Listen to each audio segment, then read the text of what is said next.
Mother Nature finally lets the Ridge step into action. The greatest show on dirt flies into Weedsport. We catch up with a surprise invader in Montgomery County. Watch out for the treat. Race Pro Weekly starts now.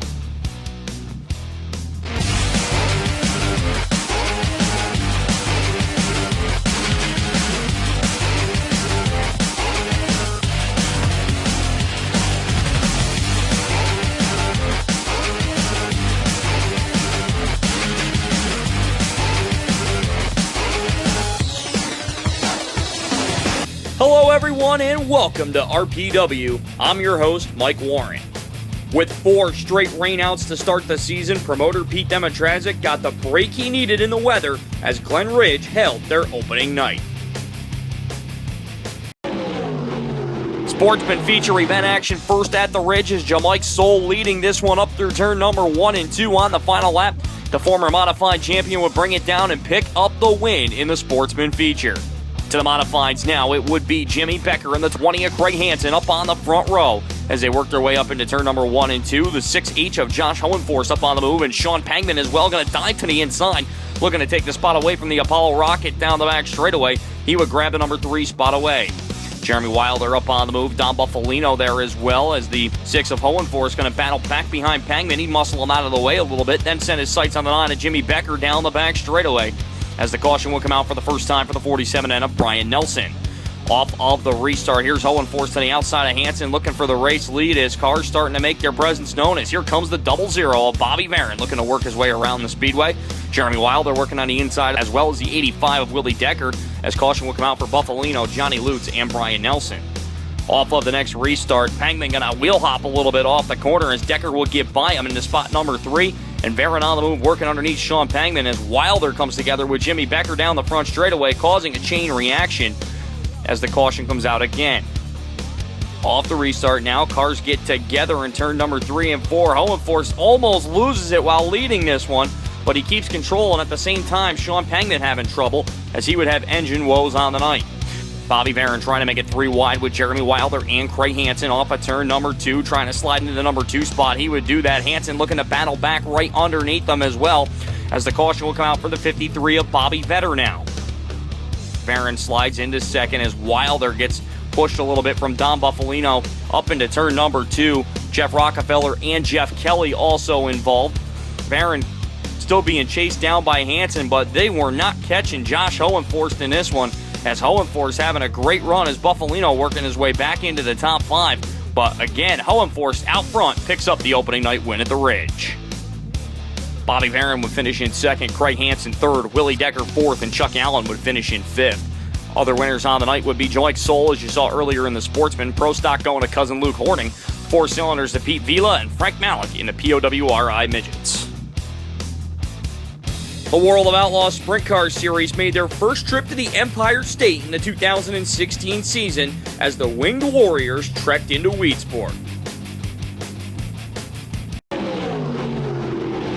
The 4-wide salute to the fans, in part showing off some of the new attributes of the Weedsport Speedway as Logan Schuchart would lead the field to the green for the World of Outlaws. And right away, right up in turn number 1 and 2, Greg Hodnett and Derek Pitnick come together, and they would be left on the outskirts of the corner as that would bring out the caution flag. Off the restart, it would be Logan Schuchart reassuming control of this one as he would continue to move through the bracing surface as your race leader as the heavy hitters work their way up through the field. Then Tim Schaefer would go around and end up on his side. A tough break for the number 13 X Machine, which would reshape the field once again. And off the restart, Saldana would move into the number 2 spot. Joey Saldana, that is, as Donnie Schatz continues to work his way up through the field, and it wouldn't be long where Schatz would take advantage of a miscue by Schuchart on the outside lane as he taps the wall, and Schatz would go to the front. Donnie Schatz from the 9th starting position having no trouble in this one as he would pick up the win at the Weedsport Speedway in the first run for the World of Outlaws in the state this season.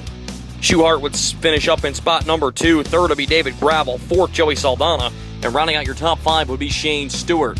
In the companion sportsman feature event, Ricky Newton would grab the victory in that one, Rocky Warner would finish in second, Tony Finch the second would finish in third, Connor Cleveland fourth, and Nick Nye would round out the top 5. The last two races at Fonda have been all Ronnie Johnson, but many wondered with the first week of handicapping in effect if he could grab the three-peat.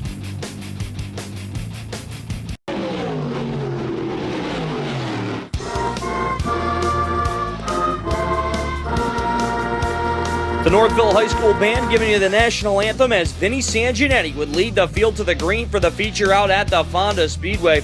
Jesse Mueller going to be right there in tow in the number 2 spot as Justin Bowler rides to the top side. He'll get by Mueller for spot number 2 with Darwin Green right behind them. Craig Hansen going side by side with the Doctor. Danny Johnson down the back straightaway as now Jeremy Wilder pushes to the inside. Caution will come out for the 47 of Brian Nelson just in front of the Cow Palace. And off of the restart, Jesse Mueller goes to the inside lane. He takes the race lead away. Darwin Green now working his way up as Hansen gets into his quarter panel, slides him up the racetrack. Bowler goes around and somehow Brian Gleason ends up on top of the 50J of Bowler. To the restart now. Here's the 19 of Mueller pushing to the inside of Darwin Green, looking to take the number 2 spot as they race down the backstretch. This battle will continue on as now Darwin Green rides to the inside lane. He looked to take the runner-up spot away down the front straightaway once again. Now a 3-wide battle for the lead as Green finds momentum. He get by Sanguinetti to have the race lead, or so he thought, as Jesse Mueller now moves to the inside, and he'd be your new race leader up into turn number 1 and 2. Ronnie Johnson on the move would get by Sanguinetti as he looks to crack the top 5. He'd get around the 24 of Jeremy Wilder as well, working to the outside lane as he would continue to try to chase down the 19 of Jesse Mueller with time starting to run out in this one. The 1 RJ would look to get by Bodie Bellinger. He'd sneak by him as well and look to set his sights on the 19 machine as caution will come out for the 00 of Bobby Varon up in between 3 and 4. And off the restart, RJ going to take advantage and move into the number 2 spot, trying to chase down Mueller. He worked to the outside lane, and Mueller trying to battle back with him through turn number 3 and 4, but Johnson just a little bit too strong as RJ has gone to the front. Mark Kozlowski and Jeff Rockefeller going to go three-way dancing with the 34 of Sean Pangman in this one, as Danny Johnson now working his way up on the outside, looking to get by Darwin Green for position off of turn number 2. But they weren't catching Ronnie Johnson in this one as he goes three-peating at the Fonda Speedway. Jesse Mueller would finish in second, but a great run for him nevertheless. Jeremy Wilder would finish in third. Danny Johnson fourth, and Darwin Green would round out the top 5. Other winners on the night, Brian Pesolano would grab the win in the Sportsman. Rookie Sportsman would go to Brian Calabrese, Kenny Gates in the Pro Stocks, and Josh Coonrad doing it again in the Street Stocks. It's now time for this week's Kaiser Aluminum Wheels fan poll question, which is, do you prefer the World of Outlaws Sprint Car Series coming to your track or a regional Sprint Car Series? Cast your answer on our Facebook page and we'll give you the answer next week. Take a look at last week's answers with the question being, with Tyler Dipple being part of this year's NASCAR Next Class, do you think he'll make it to the Sprint Cup Series, yes or no? An overwhelming number of you said yes, as 91% say he is going to make it there someday. Coming up, we'll bring you action from the 358 Super DIRTcar Series at Merrittville and head to the High Banks where the Jet was looking to land for the second straight week. Keep it locked right here on RPW.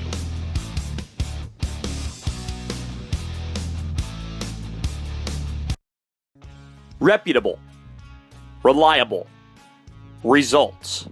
That's what you get when you call Rick and the professionals at RCT Roofing. Quality service at fair prices. RCT gets the job done. Just like Nick Stone and the RCT Pro Stock. RCT Roofing, we've got you covered.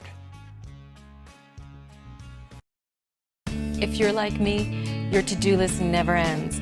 But with just one phone call, I protect my home, family, pets, and yard all year round. With Northeast Pest Control's Premier Home Protection Program, I don't have to worry about bugs and pests, and I don't have to worry about harsh chemicals either. Now how about that want to-do list? Thanks, Northeast Pest Control. Ants, termites, mice, or bees. Call today for your free estimate. With Northeast Pest Control, we guarantee you'll live pest-free. There's only one place in the capital region for you to get the full racing action. Stop down at the Bobco video booth at the track or call 518-399-0937. Bobco Racing Video, the next best thing to being there. Welcome back to Race Pro Weekly as we start you off with Saturday night's highlights from Merrittville, as it would be Pete Bicknell sliding to the low side, going 3 wide past Scott Wood and Ryan Susie to take the lead.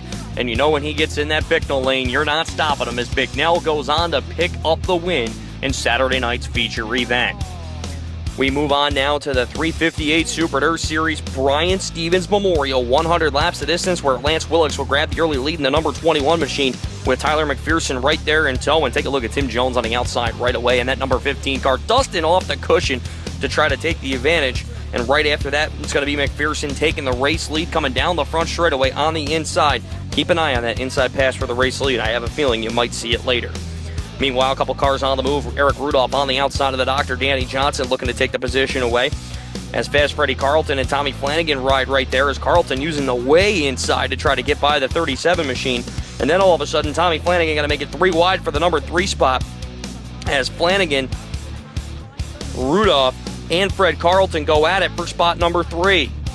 The Doctor would rim ride on the top side as he would look to continue to move up positions as well, and then Pete Bicknell going to find himself sandwiched in between Rudolph and the Doctor heading into turn number 3 and 4, as he would backslide a couple of positions through that.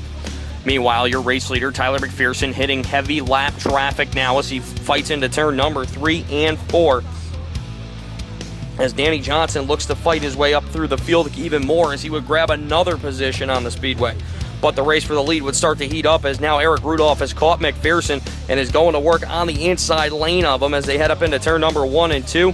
He continued to fight, but as they come off of turn number 4, it would be Rudolph taking the lead on the inside lane, as Eric Rudolph had gone to the front in this one, and you weren't stopping him from there, ladies and gentlemen, as Eric Rudolph picked up the win in the 100-lap Brian Stevens Memorial. Danny Johnson would finish in second, Mike Bowman would finish in third, Tyler McPherson fourth, and finishing in fifth would be Chris Steele. Going back to Saturday night's feature event, it would be Pete Bicknell grabbing the win, Eric Rudolph would finish in second, Ryan Susie third, Gary Lindbergh fourth, and Scott Wood would finish in fifth. Other winners on the night on Saturday would be Jay Mallory in the Sportsman, Chris Slater in the Mod Lights, Hoosier Stocks would go to Chris Crawford, and Nick Mazzi would win the Enduro. Other winners on Monday night, you'd find John Waters picking up the win in the Rush Late Models, Tyler LaFontese in the 4 cylinders, and Danny Worster picking up the win in the trucks, which had the 444 on the side, which was Brian Stevens' number. Last week at Lebanon Valley, the Jet took off and looked like he had hit on something for his first win of the season. Would the trend of different winners continue? Bring it to the Pro Stock feature first, where Jake Corbin shot out like a rocket off of turn number 2. Unfortunately, the rains would come, and this one would be postponed to this coming week. Modified feature on the speedway now, it would be Chad Giezio looking to bring the field to the green flag with Kyle Sheldon right there on the inside lane. Cars on the move, Matt Papello on the outside lane trying to make his presence known, along with the 11A of Kyle Armstrong, as Sheldon gave a bid for the race lead on Giezio. Brett Hearn and Andy Bacchetti going to go side-by-side off at turn number 2, as here comes Kenny Tremont plugging to the inside lane as well, but Hearn, with a great move, slides underneath Keith Flack as well. Back to the battle for the race lead as Kyle Sheldon drives to the inside lane of Chad Giezio. He'd get by him off at turn number 2 and be your new race leader as the cars continue to work their way up in the early going of this feature event. Bacchetti to the inside, going to go 3 wide now as Tremont makes his presence known underneath, as Kyle Armstrong's there as well. But Brett Hearn was the car really on the move as he gets closer to cracking the top 5 by getting by the 98 of Eddie Marshall. Colby Schroeder on the outside lane looking to make a bid on Olden Dwyer now, as they're still running in the top 5 with Hearn and Berger right behind them for position. But now Hearn making quick work of Berger and Olden Dwyer off at turn number 2, sets his sights into the top 5, and he would be a force to be reckoned with as he goes underneath the top-notch builders, car number 99 of Colby Schroeder for the 5th spot. Caution will come out for Mike King and Kyle Armstrong on the front straightaway, and off of the restart, Hearn gets by the 34 of Steve Huff for position down as they head into the west end. Then he'd go to work as Brian Berger slips by the 34 machine, battling for the number 4 spot as well up through turn number 2. And now up at turn number 4, Hearn catches the top 2 as he drive underneath the 25 of Giezio for the number 2 spot and slide back in front of him. Fast forward now to the last couple of laps as Hearn moves to the inside lane, trying to get by Kyle Sheldon. He'd hold him off that time down the front stretch, but in turn number 1 and 2, Brett Hearn pulls the slide job on him off the corner, and down the back straightaway he'd go for the 94th time in Lebanon Valley history. He'd pick up a feature event victory last Saturday night. Sheldon would have to settle for second, coming down with a heartbreaker. Chad Jezio would finish in third, Brian Berger fourth, and Kenny Tremont would round out the top 5. Mark Johnson entered last Friday night with a 6-point lead on 13-time and defending champion Kenny Tremont at Albany Saratoga. Would the driver of the 3J be able to keep the momentum rolling? We'll start you off with some sportsman feature action as the 33J of Chris Johnson leads most of it to go to victory lane. He would be joined by his brother Mark, as Mark Johnson looking to go back-to-back in the modifieds here, as Rich Ronca would take the early race lead in the 35-lap feature event at the Albany Saratoga Speedway. As Ronca looking for his first win. Meanwhile, here comes Jimmy Cottrell working on the inside, along with Ray Horde on the top, trying to get around the 97 of Chris Arnold. Elmo Reckner working to the inside of Jesse Mueller for position down the back straightaway. And Stuart Friesen starting to make his presence known in the top 10 early. Right behind him, here comes the 3J we mentioned before of Mark Johnson working his way on the inside. Brett Hearn trying to work his way up as he goes around the outside of LJ Lombardo for position through turn number 3 and 4. But now the battle for the lead, Rich Ronca and the 66 of Ray Horde side by side, and so Horde finds some power off at turn number 2, and he would be your new race leader. Johnson continuing to work his way up through the field with a little bit of ease as they come off at turn number 2, as this battle for the lead would continue again down the front straightaway, as Ronca and Horde would be side by side, and what a battle it was for the majority of this event. Stuart Friesen and Mark Johnson now about to slide into the top 5 as Mr. Freeze on the move with the 3J right in tow, as Johnson with a very fast race car goes to the inside of the 44 of Friesen off at turn number 4 and goes right by him on his quest to take the race lead. He would then move into the number 2 spot, getting by the 66 of Horde off at turn number 4. Little bit of contact coming down the front straightaway. Then he'd work to get by Rich Ronca, but Ronca wasn't going to make it easy for him as he was tuned up on the outside lane. Then Johnson would slide in front of him, however, and take the race lead away.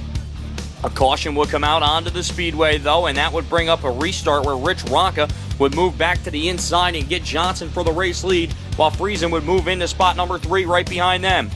Johnson would go back to work as he tuned it up on the outside lane, looking to get by Ronca. He knows how to head down the back straightaway and take the spot away. Friesen would be there in tow, looking to take the runner-up position behind him, but it wouldn't be enough as Mark Johnson goes back-to-back, and the brothers Johnson go to victory lane last Friday night. Friesen would finish in second, Neil Stratton third, Elmo Reckner fourth, and Ronnie Johnson would round out the top 5. When we come back, we head to the D-shaped Dirt Demon where Lightning was looking to strike. And then we'll head down to Ulster County as Accord was looking to get back at it. Coming up on Race Pro Weekly.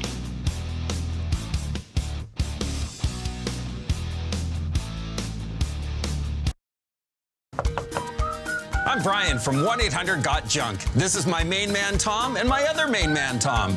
You never know how much junk you've got until you move. Point to something you wish would disappear. Would it be possible to... It's gone! All you have to do is point.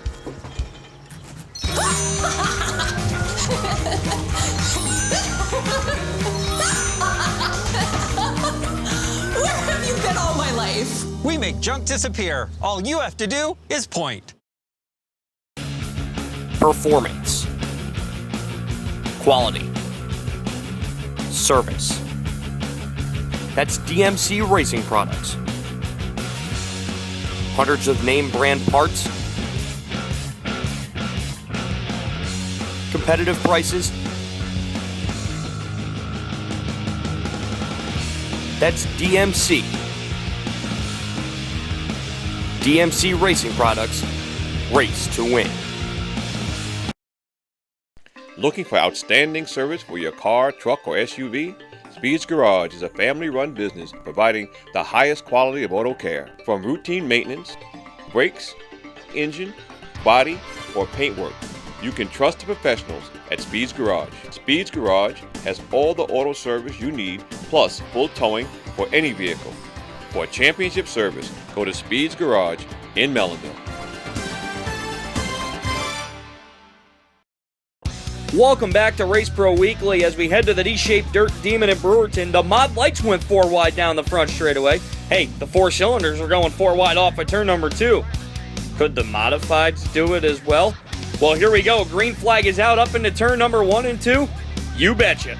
Lightning, Larry White, Mike Bowman, Jim Whitko, and Andrew Ferguson going 4 wide as Ferguson to the way inside. Right there as Bowman would lead lap number 1, but White Lightning was about to strike as here comes Lightning Larry to the inside lane, looking to make a move through turn number 1 and 2, and he would be your new race leader off the corner as they head down the back straightaway. Chuck Bauer right there until on the outside lane is Tim Sears Jr. right there with the X machine as well of Chad Phelps as they race down the back straightaway and off the corner. Now is Ryan Phelps looking to make his presence known along with Tom Sears Jr. as well. The 99 Ella Larry White, however, wouldn't be stopped as he grabbed the win at Brewerton.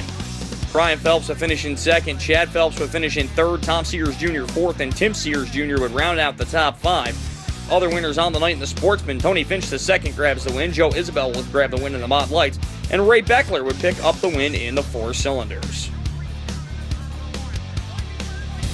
The Accord Speedway has seen a couple of rainouts over the past few weeks, with the action returning to the Ulster County Bull Ring. It's time to find out who would find themselves rocking to victory lane. We'll start you off with some slingshot action down at Accord as we had a big wreck in the early going of the night. A lot of flips up and down. Driver would be okay, but wow, a tough start to the night. As we would get going with the modified feature event down the front straightaway, Brad Roadhop on the outside lane going to look to take the early race lead in this event at the Ulster County Bull Ring. Cars on the move behind him. Richie Urich trying to make a move in the number 10 on the outside lane, as well as Anthony Perego dives to the inside looking to grab a couple of positions, with Showtime Danny Tyler right there behind him down the back straightaway. Cars would be riding as Joe Judge looking to move into the race lead as he go into the number 2 spot, as caution will come out for Chad Lodice up in between turn number 1 and 2. Off the restart, Judge would have the move he needed on the outside lane to get by Roadhop for position as they work their way up into turn number 1 and 2 again. And down the back straightaway, Anthony Perego on the move along with Danny Creedon, who has now moved into the number 3 spot as the heavy hitters were starting to rise to the top here in this feature event. I mentioned the heavy hitters as Anthony Perego starts to make his way on the inside as caution will come out for Lodice again up in turn number 1 and 2, which would re-rack and stack the field. And here's Danny Creedon to the inside looking for the number 3 spot. Mike Rickey right there as well working in the 76 car as now Creedon makes a move on Roadhap for the number 2 spot, but a good shut of the door by the 51 machine as he tried to work on getting back by Judge.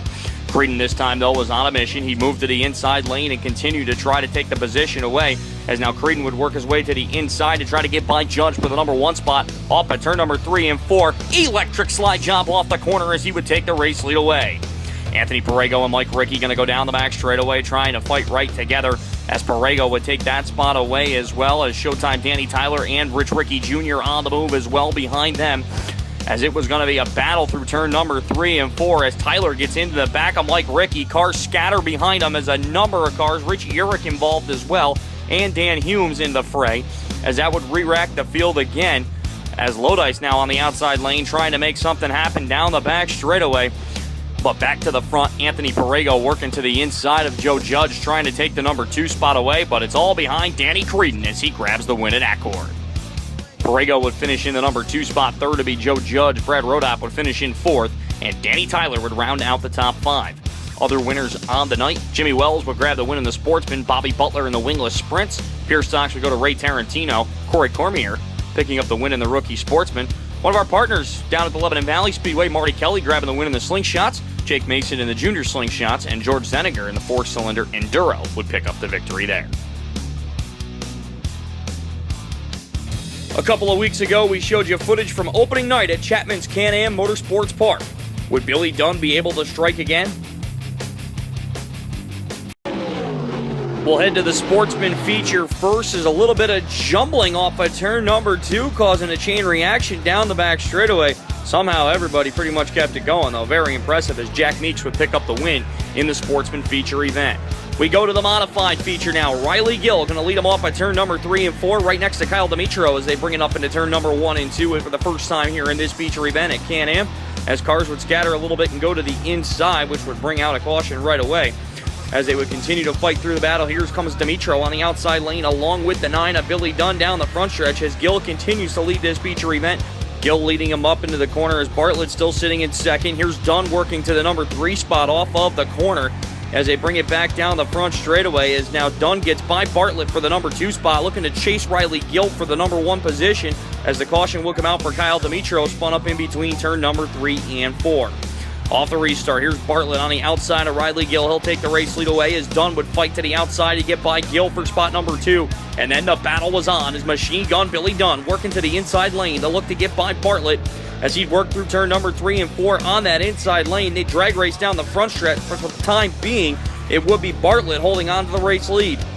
Dunn to the inside that time, however, is just going to have enough to have the lead at the line, and he'd power ahead through turn number 1 and 2. And Billy Dunn, that was going to be enough to go back-to-back as he'd pick up the win at Can-Am. Bartlett would have to settle for second, Riley Gill third, Craig Collier fourth, and Brady Gill would round out the top 5. Other winners on the night, Jack Meeks would grab the win in the Sportsman, Novice Sportsman would go to Greg Snyder, Preston Forbes in the Pro Street, and the Thunder Cars going to Chuck Monica.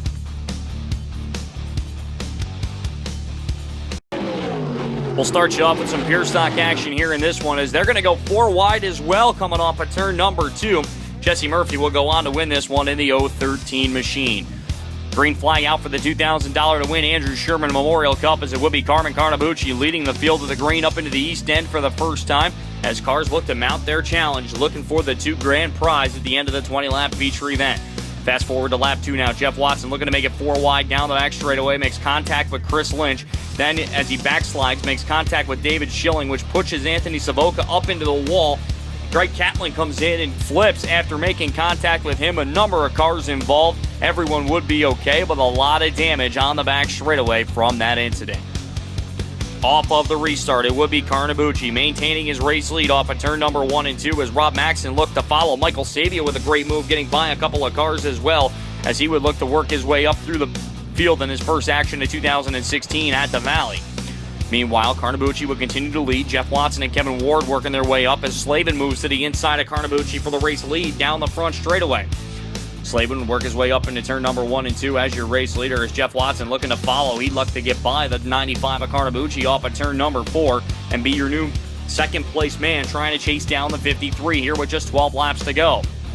Sabia continued to work as he gets by Rob Maxson. Now Kevin Ward going to mount his challenge on Jeff Watson off of turn number 3 and 4 as Watson now works to the inside of Slavin. And this was a spirited battle for a couple of laps as Watson noses ahead, but Slavin comes right back on the outside lane and maintains the race lead in that Cedar Peaks car number 53 machine, but Watson continuing to push off the corner as he whistle his way to the front of the field, and he would be your new race leader in the Ultra Loop car number 22.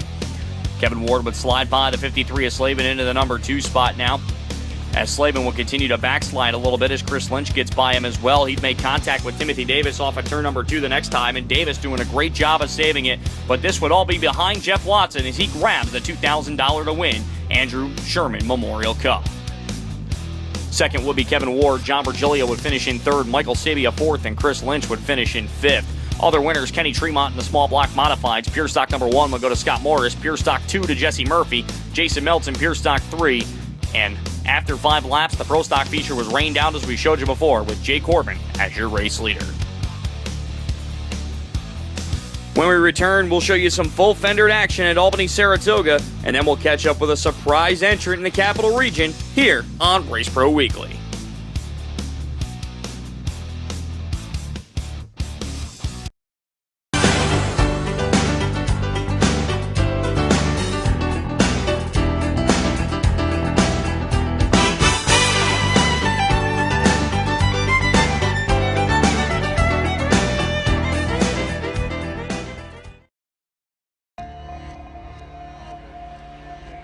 Out here,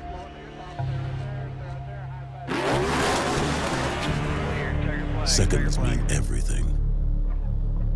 That's why, in here, we work so hard to shave them. When a second matters, science matters.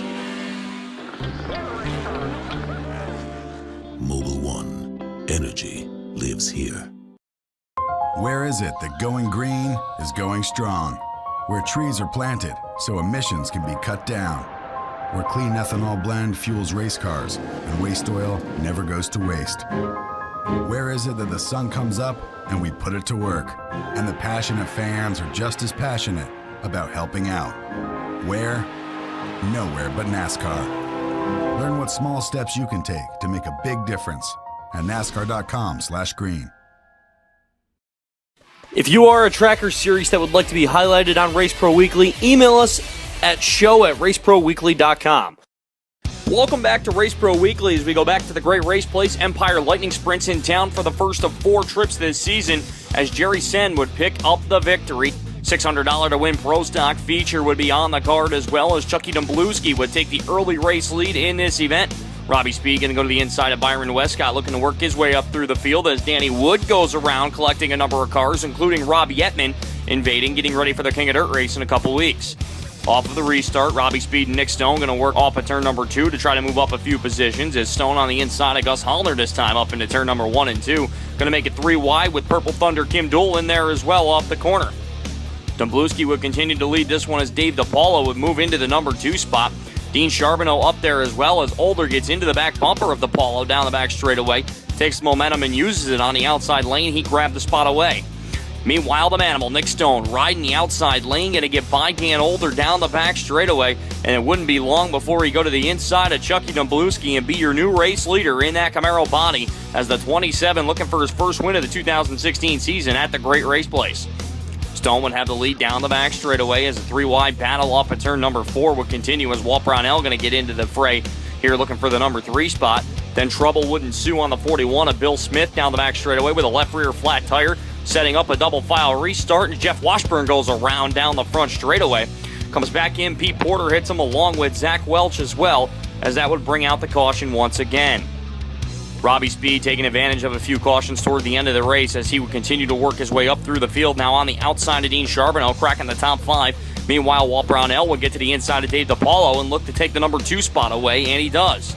Nick Arnold would have trouble down the front stretch as his right rear completely gone, and that would continue to set up down the front straightaway as Speed and DiPaolo come together down the front stretch. DiPaolo getting out of shape, Speed losing a position to Dean Charbonneau up through turn number 3 and 4. But now, Speed going to come back as the caution comes out again for Dan Older and Bill Smith in turn number 4. And we continue to race through this one. Robbie Speed now moving into the number 2 spot. Brandon Amy looking to make his presence known. Speed with a shot at Stone off at turn number 4, but it wouldn't be enough as Nick Stone grabs his first win of the season. Second would be Robbie Speed, third Kim Dool, fourth Dave DiPaolo, and Brandon Amy would round out your top 5. Other winners on the night, Chris Johnson, as we showed you before, grabbed the win in the Sportsman. Anthony Alger in the Limited Sportsman. Street Stocks would go to Josh Coonrad. Tim Meltz would pick up the win in the Single Cam. Dual Cam going to Steve Ryan. As you saw earlier, Jerry Sen grabbing the win in the Empire Lightning Sprints. Dom Buffalino is usually someone you see power sliding around the New Jersey area. But this past weekend, he made the trek up to Montgomery County, where our own Fast Eddie caught up with him.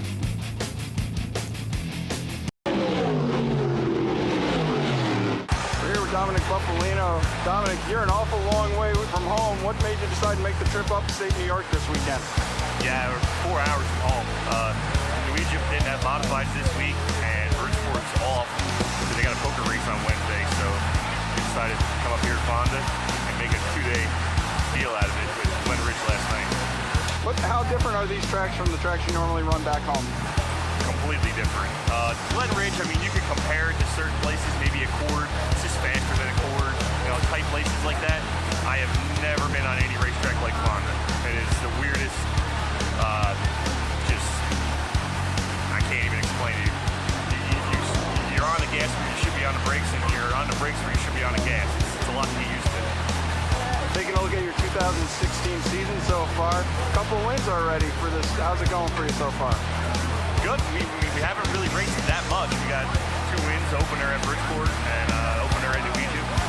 And it was Glen Ridge's opener last night. I was hoping to get another win there, but we had a good card. Just got wrecked twice, caught up and stuff. Came back to 5th. So it was a good night. Where can fans expect to see you run this season normally? We'll be at New Egypt every week. Bridgeport for poker races, special shows, and maybe next time New Egypt's got a Saturday off, we'll come up here and do this again. Who do you need to thank for getting you on track this season? I gotta thank Pat Michael. He owns everything, and Red. He builds these motors. And, this big block's pretty good. Our small block program's good. We had another 4 1/8 motor we ran last night. Everything this year, all the motors run good, and all our shock program. we do our own shocks and everything now, so we don't got to rely on anybody for that, and everything is just kind of clicking and everything, you know, it's going like it's supposed to. It's now time for this week's NYSSCA Performer of the Week, and with his win in the Brian Stevens Memorial on the 358 Super Dirt Series, this week's recipient is Eric Rudolph. Rudolph is now eligible for the Performer of the Year award given out at the end of the season.